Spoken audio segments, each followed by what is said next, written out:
Bueno, pues hola a todos, soy José Carlos Fernández, bienvenidos a un nuevo video del curso Instituciones de Derecho Privado 2 de la Facultad de Derecho de la Universidad Católica.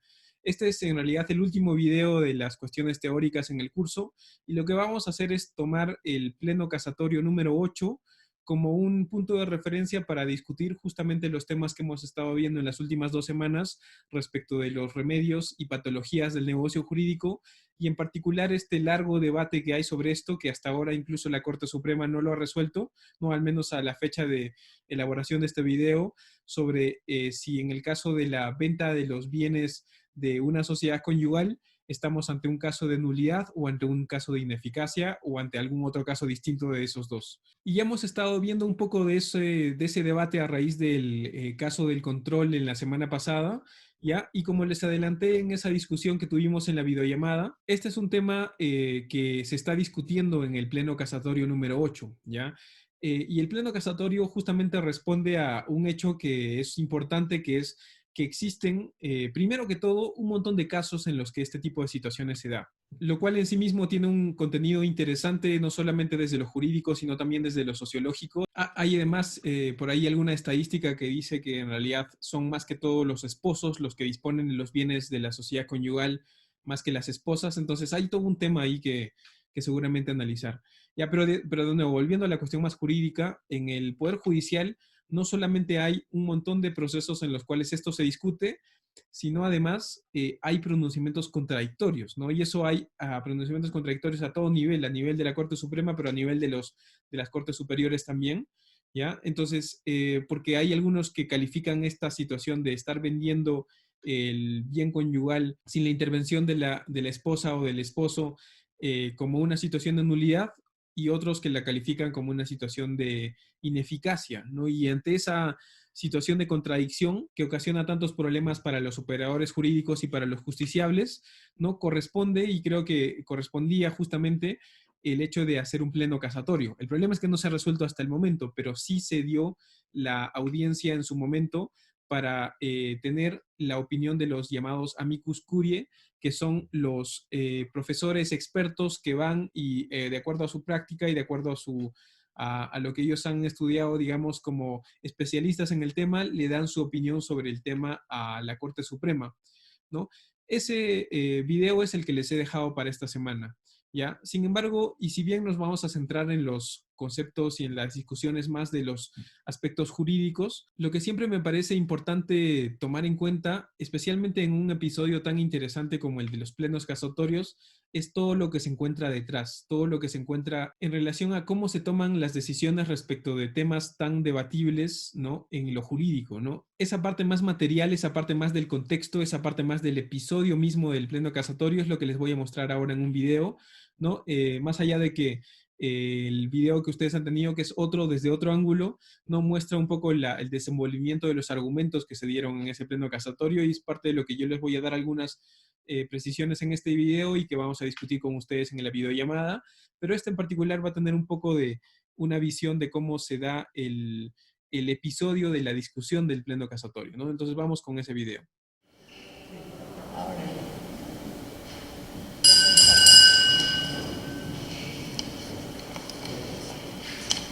Llama.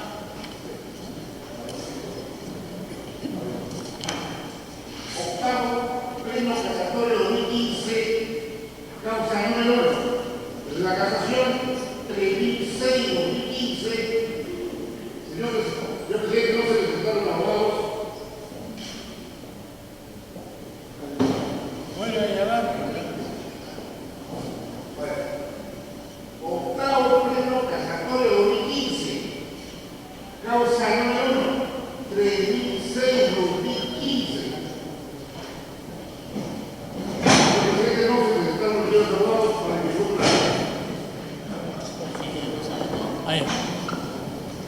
El señor abogado,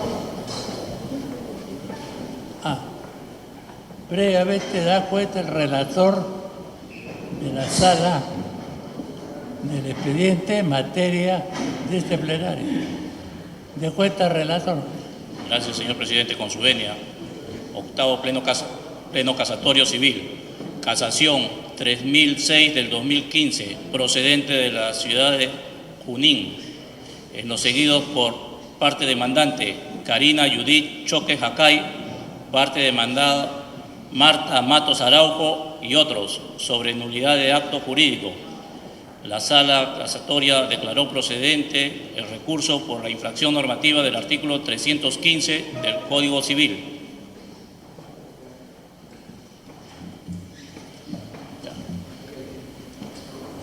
No se han presentado los señores abogados de la defensa, pese a haber señalado domicilio legal en Lima. Tratándose de un expediente que proviene de la Corte Superior de Justicia de Junín. Pasaremos entonces a escuchar los informes de los amigos Curé, los amigos de la Corte. Y tendrá 10 minutos cada uno para su informe. Me es interesante que hayan visto un poco de cómo es esa dinámica en ese espacio, ¿no? Porque ese es el espacio en donde se resuelven o al menos se toman en cuenta algunos de los grandes argumentos que ustedes están viendo, no solamente en este curso, como por ejemplo el tema de la nulidad, los acuerdos societarios, que tuvo su propio pleno casatorio en el quinto, ¿no? Pero también para casos de otras ramas del derecho civil, como por ejemplo reales, ¿no? En estos también se discuten el tema de la naturaleza, la distinción entre el derecho real y el derecho obligacional en el séptimo pleno casatorio, o cuestiones muy críticas respecto a la responsabilidad civil, como por ejemplo en el primer pleno casatorio. Este es el contexto en el cual se dan este tipo de decisiones y hay algunas cosas ahí que mencionar. Solamente la parte ceremonial de todo ese episodio, ¿no? Donde hay un pedestal en el que están los miembros de la Corte Suprema, ¿no? El hecho que muchas veces se critica respecto de la formalidad en que se dan este tipo de interacciones de los abogados, que me hace acordar un reproche que hizo hace un tiempo un magistrado de la Corte Suprema a un abogado por no ir con saco a una audiencia, que en mi opinión son reminiscencias de esa visión del derecho de manera decimonónica que aleja al derecho de las personas, ¿no? Que lo vuelve como algo de los expertos, de los cultos y además de las clases altas de la sociedad, ¿no? Cuando el derecho debería ser algo que más bien debería estar en el cotidiano de las personas. ¿Ya? Hay otras cosas ahí que se ven en ese video, por ejemplo, como el hecho de que el presidente de la sala que dirige el debate es un magistrado que ya falleció. Otro tema que es una sorpresa interesante es el hecho de que en la composición de la Corte Suprema, de la sala civil, ¿no? Hay una buena cantidad de mujeres, aunque el presidente de la sala es un varón, ¿no? Eso es, digamos, por ejemplo, como para contrastarlo con el hecho de que, por ejemplo, actualmente la presidenta del Tribunal Constitucional es Marianela Ledesma, aunque la sala es una compuesta por puros varones, ¿no? Todo esto más importante en el contexto en el cual se está discutiendo un caso que tiene que ver con relaciones familiares y de relaciones de esposo y esposa, ¿no? Interesante también como para analizar. También el hecho de que se trata de un caso en Junín, ¿no? El cual están debatiendo, pero que ninguno de los abogados del caso se ha presentado, ni tampoco las partes, ¿no? Y se está resolviendo y debatiendo desde acá de Lima, ¿no? Sería interesante pensar quizás en algún momento si los plenos casatorios deberían trasladarse al lugar en donde se produjo la controversia como para que ahí se resuelva el caso y de algún modo descentralizar un poco, al menos simbólicamente, la discusión de estos temas, ¿ya? Y lo que ya ustedes en el video seguramente han visto respecto de los argumentos técnicos y la forma en que estos se presentan por parte de los amicus curiae, que en muchos casos no solo son profesores de derecho, sino también son litigantes, ¿no? Entonces, la forma en que se dirigen a la Corte Suprema, estoy seguro, tiene en consideración el hecho de que quizás unos días después van a tener una audiencia en donde ellos van a tener que presentar sus argumentos ante esta Corte, ¿no? Y tratar de convencerlos además de sus propios argumentos. Entonces, solamente eso como un aspecto más que todo extrajurídico, pero que está completamente relacionado con la forma en que en última instancia este y otros casos muy críticos respecto de temas jurídicos se resuelven en nuestro país, ¿no? Interesante como para analizarlos desde ese punto de vista y cuánto influye en la eventual decisión y cuánto quedan de lado algunas otras consideraciones, como por ejemplo el hecho de que quizás en este caso podría haber sido pertinente llamar como un amicus curiae a alguien que no sea abogado, que presente las estadísticas sobre este tipo de cuestiones en lo familiar, ¿no? Que sea un antropólogo, un sociólogo, ¿no? O un economista que muestre las repercusiones económicas que puede tener el tipo de decisiones respecto de las distintas relaciones patrimoniales que hay en el Código Civil. ¿no? Ese espacio no hay tanto en este contexto, ¿no? Y eso es una cosa que creo que es interesante reflexionar. Entonces, eso como un gran paréntesis alrededor de ese episodio del pleno casatorio y todo lo que se encuentra en juego en esos momentos en que se está debatiendo esto, ya para ahora sí entrar al más los argumentos de contenido jurídico que se encuentran en ese debate.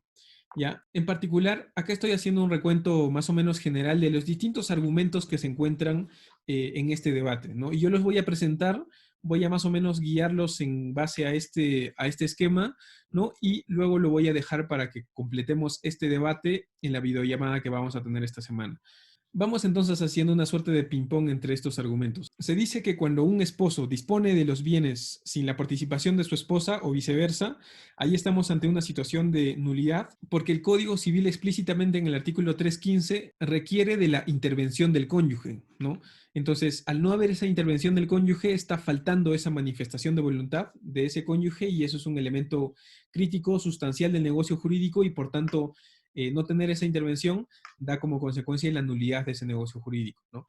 A eso se responde por el lado de la ineficacia que en realidad en el caso de ese negocio jurídico sí hay manifestaciones de voluntad, ¿no? Sí hay una persona manifestando su voluntad, firmando, y al otro lado también otra persona. Entonces, no es que falten manifestaciones de voluntad. El problema está en realidad en que la persona que está manifestando su voluntad no tiene la titularidad o al menos no tiene el poder completo para disponer del bien, ¿no? Pero eso es un problema que no está en el análisis de las manifestaciones de voluntad, ¿no? Ese es un primer debate, ¿no? Entre esas dos posiciones. Además, dentro de las distintas causales que se alegan para afirmar la nulidad de este negocio jurídico es el hecho de fin ilícito, el hecho de es delito, se dice, estar vendiendo un bien ajeno, no hay un delito incluso específico tipificado en el Código Civil que se llama el esteleonato, ¿no? Sin embargo, también a eso se responde que aquí no se debe analizar solamente el fin de parte de la persona que está vendiendo, sino la finalidad común que las partes están teniendo, ¿no? Y la finalidad común que las partes están teniendo es simplemente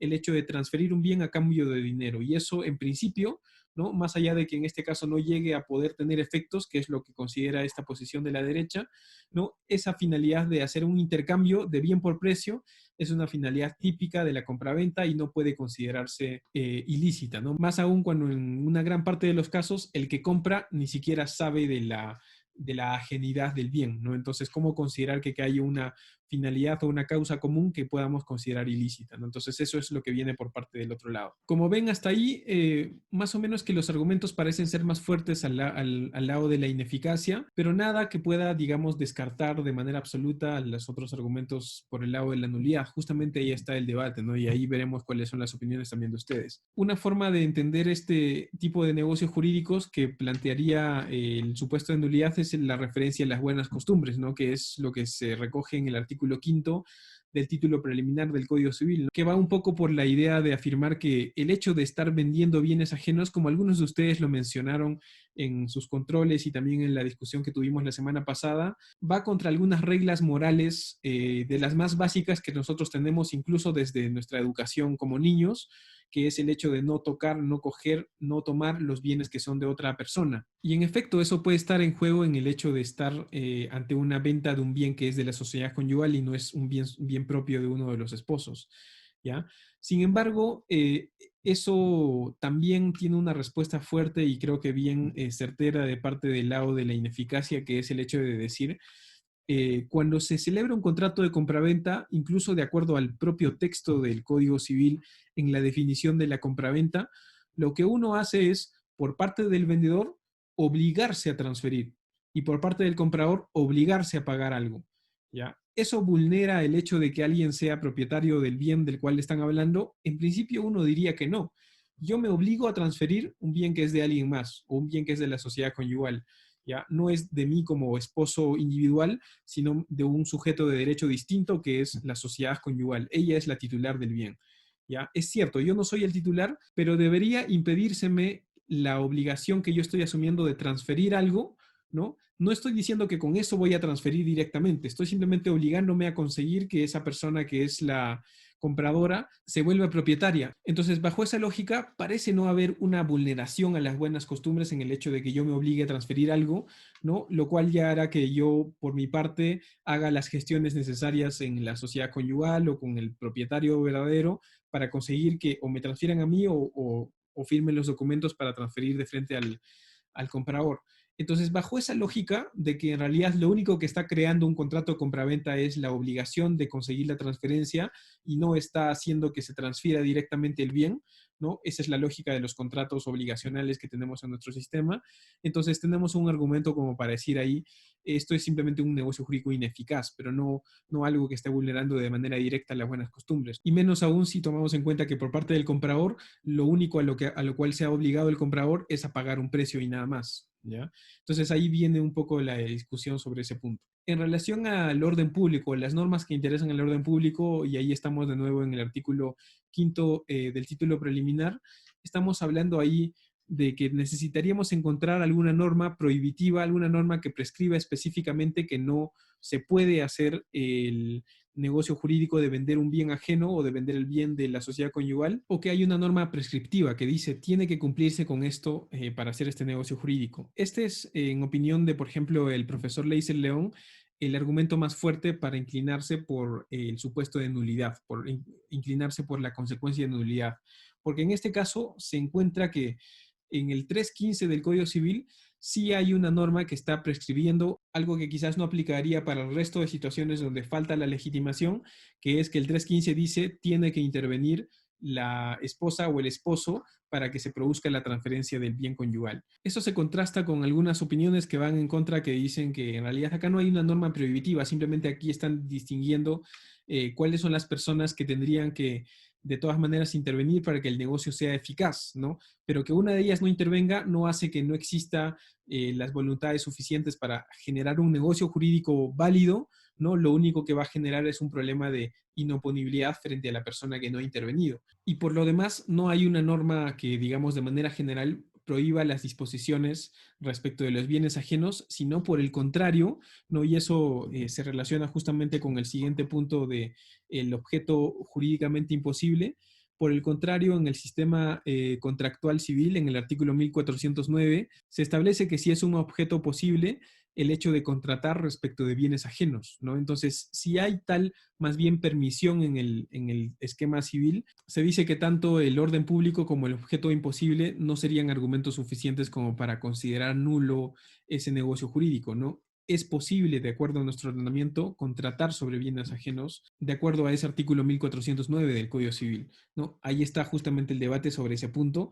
Es a eso justo a lo que no llegamos a completar en la videollamada pasada, pero que ahora podemos discutirlo en esta semana, ¿ya? Algunos argumentos adicionales que no se tocan tanto en el pleno casatorio de lo que ustedes han visto es los siguientes. Por parte de la nulidad, la afirmación de que en el artículo 1669, cuando se habla de un arrendamiento de un bien en copropiedad, se dice que es válido solamente si es que los otros copropietarios confirman el hecho de que están de acuerdo con el arrendamiento del bien en copropiedad.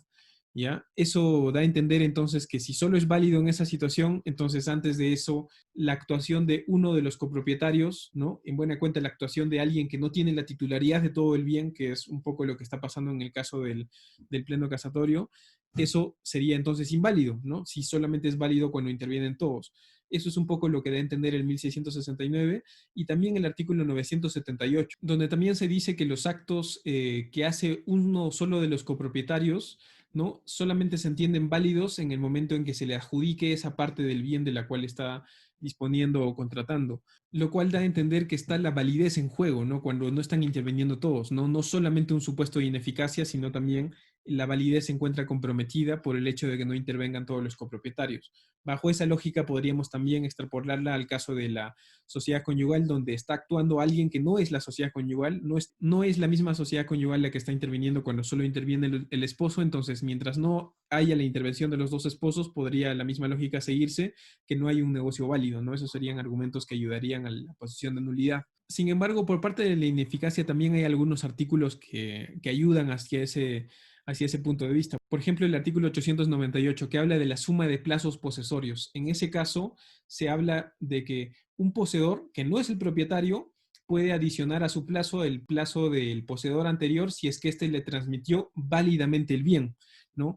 Y justamente esa referencia a una transmisión válida del bien significa que entre esos dos poseedores, que ninguno de ellos podría haber transmitido la propiedad porque ninguno de ellos era propietario todavía, ¿ya? Se habla de una transferencia válida del bien, es decir, de un contrato que es válido y que lo que tiene como problema es que es ineficaz, ¿no? Es ineficaz porque el poseedor anterior no podría haber transmitido la propiedad porque no tenía la propiedad en su patrimonio, pero sí podía haber celebrado un contrato válido con el siguiente poseedor que lo único que tenía era el problema de no ser un contrato eficaz porque no se podía oponer al verdadero propietario.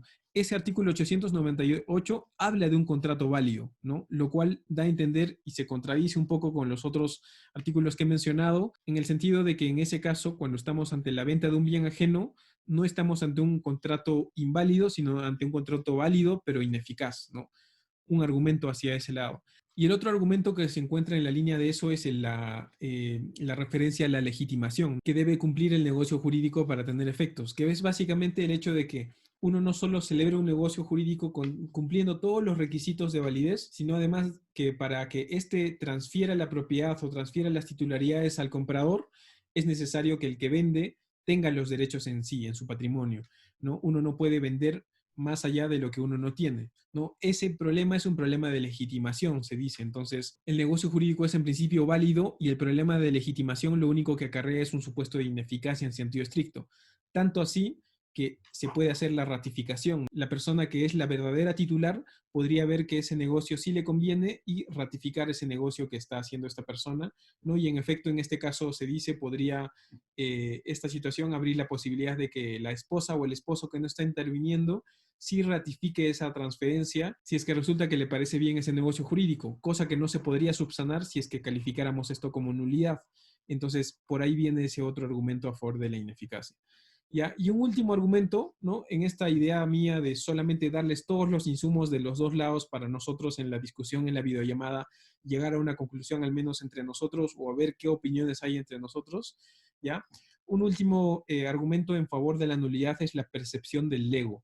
¿A qué me refiero con eso? Me refiero a la percepción de las personas que no son abogados, que no tienen la formación profesional ni tendrían por qué tenerla en relación a este tipo de temas, para las cuales esta disquisición entre la nulidad y la ineficacia es una disquisición técnica y que usualmente se aleja de lo que normalmente considera una persona de a pie al momento de determinar que hay un contrato que tiene algún tipo de defecto. Lo que primero se le viene a la cabeza a las personas es, este es un contrato con algún defecto, eso es un contrato nulo. Nulidad, la idea de la nulidad es un concepto un poco más cotidiano, un poco más cercano a la visión cotidiana de las personas. Entonces eso me hace pensar que no sé si está bien que, más allá de que quizás en las categorías, al hablar de legitimación o al hablar de la estructura del negocio jurídico, convenga tratar de impulsar la ineficacia, si más bien para las personas en el entendimiento común, un negocio que tiene algún defecto simplemente se le considera como nulo, ¿no?